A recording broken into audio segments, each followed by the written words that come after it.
Assalamualaikum warahmatullahi wabarakatuh. Eh, kita ketemu lagi dalam mata kuliah Corporate Financial Statement Analysis, yaitu pada rasio selanjutnya, rasio profitabilitas. Sebenarnya rasio ini sudah kita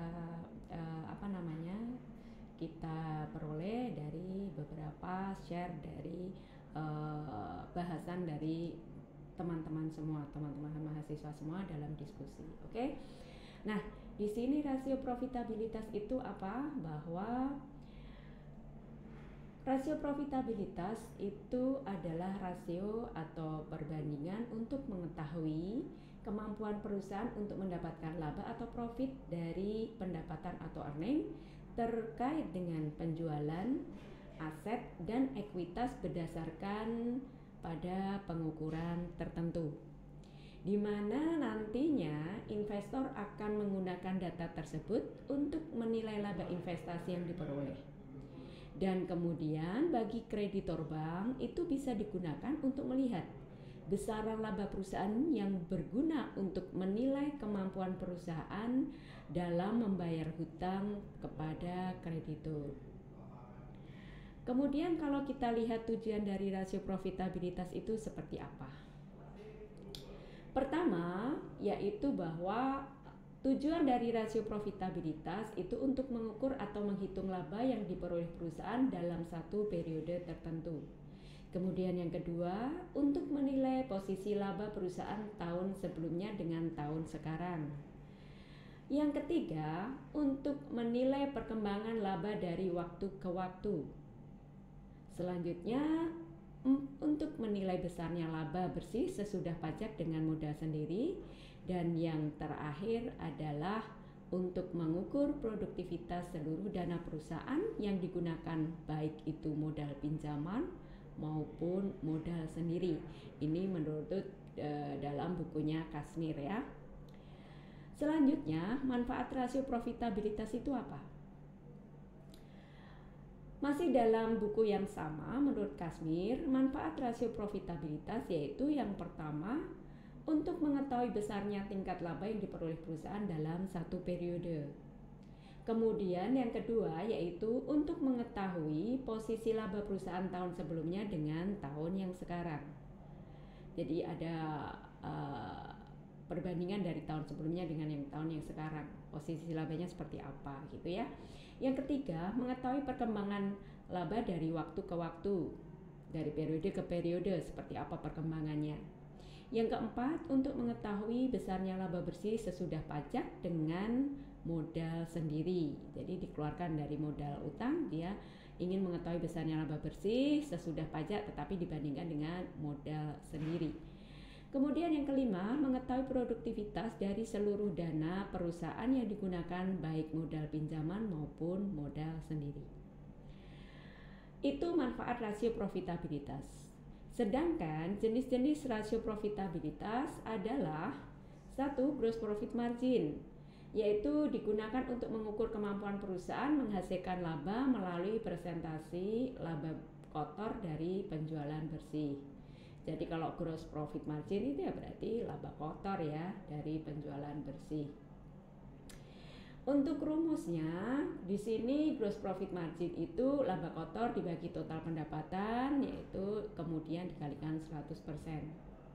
Ketika nilai gross profit margin yang tinggi menggambarkan efisiensi operasi bisnis yang lebih baik. Kemudian yang kedua, net profit margin digunakan untuk mengetahui laba bersih dari penjualan setelah dikurangi pajak. Jadi untuk rumusnya net profit margin yaitu laba bersih setelah pajak dibagi penjualan dikalikan dengan 100%. Semakin tinggi nilai laba bersih, semakin baik efisiensi operasi suatu perusahaan. Kemudian yang ketiga yaitu return on asset ratio atau ROA, menunjukkan kemampuan perusahaan menghasilkan laba dari aset yang dipergunakan. Return on asset yaitu diperoleh dari laba bersih dibagi total aset kemudian dikalikan dengan 100%. Nilai ROA yang tinggi menunjukkan hal yang baik bagi perusahaan. Untuk return on equity ratio atau ROE biasanya digunakan untuk mengukur kemampuan perusahaan dalam menghasilkan keuntungan dari investasi shareholder yang dinyatakan dalam persentase. Return on equity yaitu laba bersih setelah pajak dibagi ekuitas pemegang saham kalikan 100%. Jadi dibandingkan dengan modal pemegang saham ya. Itu untuk melihat return on equity. Yang kelima yaitu return on sales ratio, merupakan jenis rasio profitabilitas yang dapat mengukur tingkat keuntungan perusahaan setelah melakukan pembayaran terhadap biaya variabel. Dari biaya variabel untuk khususnya di biaya variabel produksi. Untuk formula dari return on sales ratio yaitu laba sebelum pajak dan bunga atau earning before tax and interest dibagi dengan penjualan dikalikan dengan 100%. Untuk rasio selanjutnya yaitu return on investment, berasal dari rasio keuangan guna mengukur seberapa besar keuntungan investor berdasarkan biaya yang dikeluarkan demi investasi tersebut, yaitu berapa sih yang diinvestasikan. Maka di situ untuk ROI laba atas investasi dikurangi dikurangi investasi awal dibagi investasi dikalikan 100%.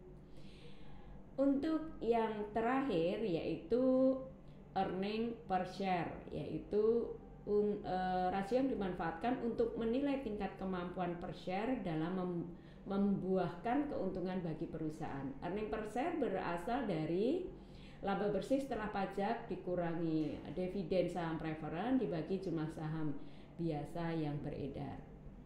Untuk contoh kasus ada beberapa yang disampaikan, bisa Anda lihat nanti di dalam latihan-latihan atau di dalam contoh-contoh yang telah diberikan di dalam PowerPoint. Untuk beberapa hitungan bisa Anda lihat di sini ada beberapa, dan itu sudah diberikan artinya bagaimana kalau EPS itu seperti ini, ROI itu nilainya seperti ini. Untuk gambaran isi dari bab ini sebenarnya dari penjelasan dan perhitungan yang digunakan dalam rasio-rasio profitabilitas itu, maka rasio profitabilitas yang tinggi akan mengindikasikan laba perusahaan yang tinggi dan meningkatkan kemakmuran pada para pemegang saham dalam bentuk dividen. Sebaliknya, ketika rasio profitabilitas rendah akan mengindikasikan bahwa terjadi masalah dalam perusahaan yang mengurangi laba perusahaan. Hal ini dikatakan rendah tingginya nilai rasio tidak hanya didasarkan oleh nilai standar, namun juga dibandingkan dengan nilai rasio dari setiap tahunnya pada perusahaan dan bergantung pada sektor masing-masing perusahaan. Jadi gini, rasio profitabilitas itu tidak hanya dari nilainya saja, tetapi juga harus kita bandingkan dengan tahun-tahun sebelumnya maupun dengan rasio pada industri yang sama dengan perusahaan-perusahaan lainnya. Demikian mahasiswa semua untuk rasio profitabilitas. Silahkan Anda cari kaitannya dengan data laporan keuangan yang bisa Anda aplikasikan untuk penghitungan rasio profitabilitas yang telah dijelaskan tadi. Terima kasih. Assalamualaikum warahmatullahi wabarakatuh.